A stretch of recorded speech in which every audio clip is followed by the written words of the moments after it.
Congress UP में विधानसभा उपचुनाव नहीं लड़ेगी, यह कहना है पार्टी के प्रभारी अविनाश पांडे का। गुरुवार को उन्होंने ये ऐलान किया कि अब कांग्रेस जो है वो चुनाव नहीं लड़ेगी और इसी के साथ ही उन्होंने एक और बात कही जिसके बाद से लोगों के बीच में कंफ्यूजन सा पैदा हो गया।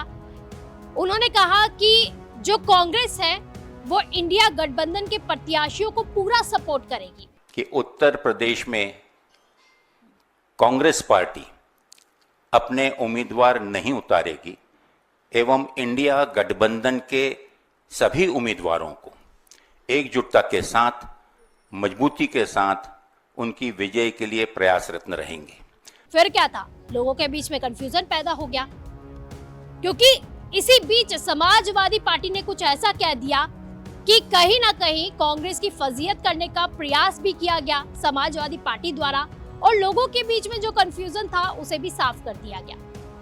नमस्कार, मैं हूं बबीता और आप देख रहे हैं इंडिया 27। दरअसल बात यह है कि जब यह ऐलान हुआ अविनाश पांडे द्वारा कि हाँ कांग्रेस चुनाव नहीं लड़ेगी, एक तरफ उन्होंने ये कह दिया और दूसरी तरफ ये कह दिया कि इंडिया अलायंस है उनके जो प्रत्याशी हैं उनको वो पूरा सपोर्ट करेगी। लोगों के बीच में कंफ्यूजन पैदा कि अरे भैया, अगर कांग्रेस लड़ नहीं रही है तो फिर इंडिया अलायंस में और कौन से प्रत्याशी फिर?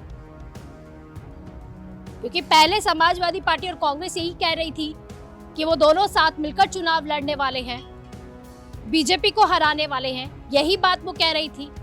लेकिन फिर अविनाश पांडे का ये बयान सामने आ जाता है और लोगों के बीच में कंफ्यूजन पैदा हो जाता है और फिर अखिलेश यादव तुरंत ही पोस्ट कर देते हैं और ऐसा पोस्ट कर देते हैं कि कहीं ना कहीं कांग्रेस को भी ये लग रहा होगा कि काश हम उसी समय कह देते कि हम लोग नहीं चुनाव लड़ रहे हैं, लेकिन हाँ समाजवादी पार्टी के साथ हम किस तरह चुनाव लड़ रहे हैं इसकी तस्वीरें साफ कर देते हैं। लेकिन इससे पहले मैं आपको बता दूं कि जैसे ही ऐलान हुआ, जैसे ही अविनाश पांडे ने ऐलान किया तो समाजवादी पार्टी के अखिलेश यादव जो मुखिया है समाजवादी पार्टी के, उन्होंने भी तुरंत ही ऐलान कर दिया कि जो 2 सीटें कांग्रेस पार्टी को दी जा रही थी, गाजियाबाद की जो सीट थी और खैर जो सीट थी, उन दोनों सीटों पर उन्होंने तुरंत ही अपने प्रत्याशियों का ऐलान कर दिया। तुरंत ही प्रत्याशी जो है वो कह दिए, ऐलान कर दिया उसका।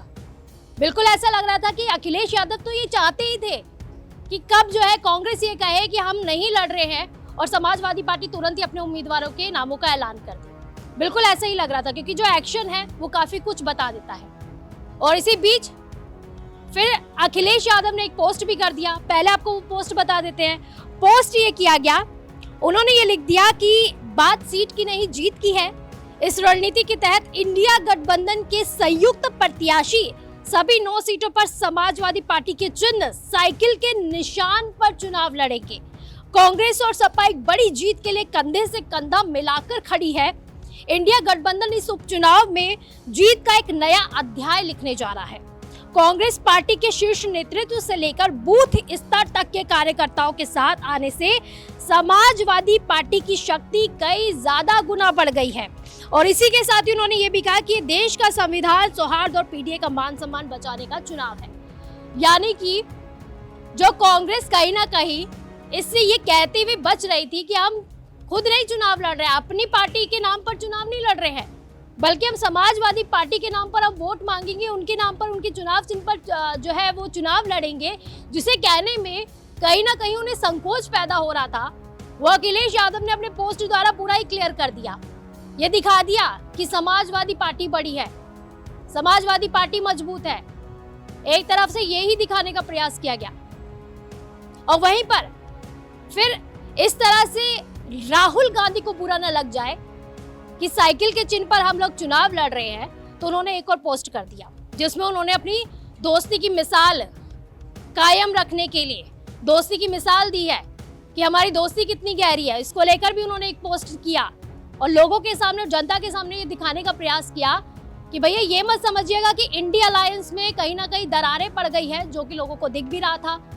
बताऊंगी आपको भी आगे कैसे और किस तरह से समाजवादी पार्टी जो है खेला कर गई, वो भी कांग्रेस के साथ। तो दूसरा पोस्ट जो है अखिलेश यादव डाल देते हैं, वो भी राहुल गांधी के साथ हाथ में हाथ डाले हुए, उनका हाथ पकड़े हुए एक और पोस्ट डाल देते हैं। ये फोटो शेयर करते हैं और लिख देते हैं कि हमने ठाना है संविधान, आरक्षण और सौहार्द बचाना है। यानी कि खुद समझिए, पहले एक पोस्ट किया, उसमें लिख दिया कि सीट नहीं जरूरी है, जीत जरूरी है हमारे लिए। फिर एकदम से दूसरा पोस्ट, तुरंत ही कुछ टाइम बाद, कुछ घंटों बाद ही तुरंत एक और पोस्ट, जिसमें राहुल गांधी के साथ उन्होंने हाथ में हाथ मिलाते हुए बिल्कुल ये दिखाते हुए कि हमारी एकता है। ये मत सोचिए कि इस एकता में बिल्कुल दरारें आ गई हैं। बिल्कुल इसे को दिखाते हुए उन्होंने ये फोटो शेयर किया और लिख दिया कि भैया सौहार्द बचाना है। और ये सारी चीजें लिखते हुए उन्होंने यही कहा कि संविधान, आरक्षण और सौहार्द बचाना है। तो यानी कि एक के बाद एक पोस्ट हुई है और इससे ये कहीं ना कहीं समझ में आ रहा है कि ये सारी चीजें इसीलिए की जा रही है कि डैमेज कंट्रोल हो जाए। हालांकि जो डैमेज है वो समाजवादी पार्टी को नहीं, कांग्रेस को हुआ है, क्योंकि एक तो राष्ट्रीय स्तर की पार्टी, इतनी पुरानी पार्टी जिसका इतना दबदबा रहा, वो लोगों के सामने कहीं ना कहीं एक सवाल पैदा करके चली गई कि क्या इतनी मजबूर हो गई कांग्रेस कि क्षेत्रीय दलों के सामने झुक गई। हालांकि मैं ये नहीं कह रही, समाजवादी पार्टी कहीं ना कहीं मजबूत है और लोकसभा में उसने ये करके भी दिखाया है, लेकिन एक दिमाग में भी चीजें आ जाती कि राष्ट्रीय स्तर की पार्टी आखिर क्यों एक क्षेत्रीय दल के सामने, एक क्षेत्रीय पार्टी के सामने, माफ कीजिएगा, वो झुक गई। तो ये सवाल है। और अगर जिस तरह से बातें कही जा रही है यहाँ पर, क्योंकि एक शायद मजबूरी ये भी हो सकती है, क्योंकि कांग्रेस की मजबूरी इसमें दिख रही है। शायद कांग्रेस ये जानती भी थी कि बीजेपी का जो गढ़ है, जो 2 सीटें उसे मिल रही थी, वो कहीं ना कहीं बीजेपी का गढ़ है। जो गाजियाबाद और खैर सीट समाजवादी पार्टी कांग्रेस को देने के लिए तैयार हुई, वो कहीं ना कहीं बीजेपी का गढ़ है और उसमें सेंधमारी कर पाना वो इतना आसान नहीं होगा। और अगर इन दोनों ही सीट पर हार जाती हैं तो फजीयत अलग हो जाएगी, लोगों को फिर से बोलने का मौका मिल जाएगा कि भैया देखिए, कांग्रेस जो कि लोकसभा चुनाव में इतना बढ़ चढ़ कर उसकी जीत के बाद जो है जितनी सीटें वो लेके आई, उसके बाद जो है उन्होंने अपने एडवर्टीजमेंट करने में कोई कोर कसर छोड़ी नहीं, वो 2 सीटें हार गई। अब क्या, तो उस डैमेज कंट्रोल को भी करना था। फिर वो इसी बात का शायद उनको डर भी था, इसीलिए उन्होंने कह दिया कि भैया आप ही लड़ लीजिए। समाजवादी पार्टी को कह दिया कि आप लड़ लीजिए। और समाजवादी पार्टी, अखिलेश यादव जो ये बार बार अपनी पोस्ट में कह रहे हैं सीट नहीं, सीट की बात नहीं है, जीत जरूरी है हमारे लिए, तो अगर भैया अगर सीट इतनी ही जरूरी नहीं थी और जीत इतनी जरूरी थी तो कांग्रेस को दे देते ना उन्हें वो सीटें जो वो चाहती थी। क्योंकि समाजवादी पार्टी खुद भी ये बात जानती है कि जो खैर और गाजियाबाद सीट है उस पर बीजेपी को हराना कितना मुश्किल है। इसी बात को जानते हुए अखिलेश यादव ने खेला कर दिया कांग्रेस के साथ। और आपको ये भी बता दें, क्योंकि कांग्रेस जो है फूलपुर सीट भी चाहती थी, मांझवा सीट भी चाहती थी, इसके अलावा गाजियाबाद सीट की भी उन्होंने बात की थी, खैर सीट की भी बात की थी, लेकिन खैर और गाजियाबाद एक तरह से मजबूरी भी थी उनकी, क्योंकि अगर वो सारी सीटें उनके मन मुताबिक दे देते तो शायद ये बात हो जाती कि भैया आप सारी सीटें तो वो ले रहे हैं जिसपे हम कहीं ना कहीं समाजवादी पार्टी ये कह देते, अखिलेश यादव ये कह देते राहुल गांधी को कि हम इस पे जीत सकते थे। तो इसीलिए उन्होंने गाजियाबाद और खैर सीट को भी अपने साथ शामिल कर लिया। हालांकि वो चाहती नहीं होगी, क्योंकि वो जानती है कि कितना मजबूत गढ़ है ये बीजेपी का।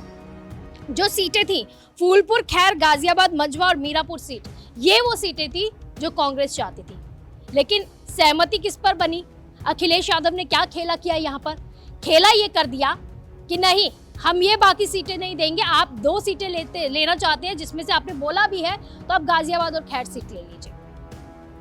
फिर कांग्रेस ने इस पर काफी समझा, सोचा और फिर ये निर्णय ले लिया कि अब हम चुनाव ही नहीं लड़ेंगे। फिर अखिलेश यादव को भी ये समझ में आया कि भैया हमने तो राहुल गांधी को शायद नाराज कर दिया है, और अगर राहुल गांधी ये ऐलान कर देते कि कांग्रेस बिल्कुल भी चुनाव नहीं लड़ेगी, इंडिया गठबंधन टूटने की खबरें सामने आ जाएंगी, दरारें सामने आ जाएंगी, तो फजीयत हमारी भी हो जाएगी।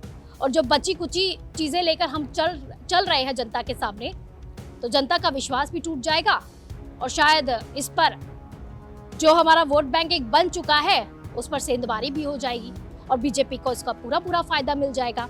तो अखिलेश यादव ने क्या किया? अखिलेश यादव ने फिर फोन पे बात की राहुल गांधी से, मनाने का प्रयास किया कि नहीं भैया आप अपनी सीटों पर चुनाव लड़ लीजिए, हम आपको पूरा सपोर्ट करेंगे। जो अंदर खाने से जो सूत्र बता रहे हैं उसके मुताबिक मैं आपको बता रही हूँ।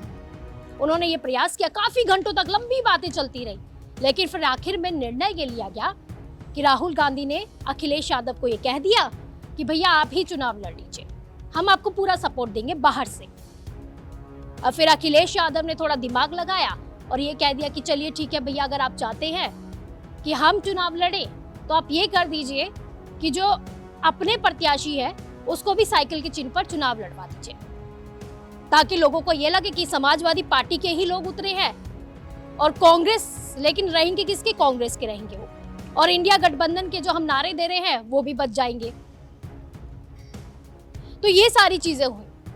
लेकिन यहाँ पर जो एक्सपर्ट्स बताते हैं, जो एनालिसिस हमने भी किया है, जो एक्सपर्ट्स बता रहे हैं, उनके मुताबिक कि कांग्रेस के पीछे हटने का शायद ये बड़ा रीजन भी रहा होगा, और अखिलेश यादव के खेला करने का पीछे रीजन ये रहा होगा कि जिस तरह से कांग्रेस ने महाराष्ट्र में, क्योंकि विधानसभा चुनाव वहां पर भी होने वाले हैं, तो अखिलेश यादव ने जब वहां पर सीटें मांगी, 10 सीटें मांगी वहां पर कि भैया हमें 10 सीटें दीजिए, तो कांग्रेस ने अपनी मनमानी करते हुए और अपनी बातों पर अडिग रहते हुए समाजवादी पार्टी को जैसे तैसे मना लिया और कहा कि भैया 5 ही सीटों पर चुनाव लड़ेंगे।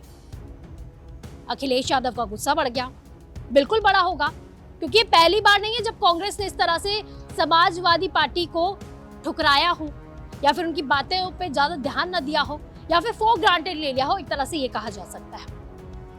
अब वो गुस्सा, फिर इससे पहले वाला गुस्सा कि भैया जब हरियाणा में चुनाव हुआ और उसके अलावा जो है एमपी में भी जब सीटें मांगी गई, तो उस दौरान भी कांग्रेस इसी तरह जो है अपनी बातों पर अडिग रही। समाजवादी पार्टी को कैजुअली उन्होंने लेते हुए, फॉर ग्रांटेड लेते हुए उन्होंने कह दिया नहीं भैया हम तो अपनी सीटें नहीं देंगे। वो वाला गुस्सा भी था। तो अखिलेश यादव के कहीं ना कहीं कहते हैं ना कि राजनीति एक ऐसी चीज है जहां पर लोग प्यार से मारते हैं, बिल्कुल वही चीज यहाँ पर देखने को मिली।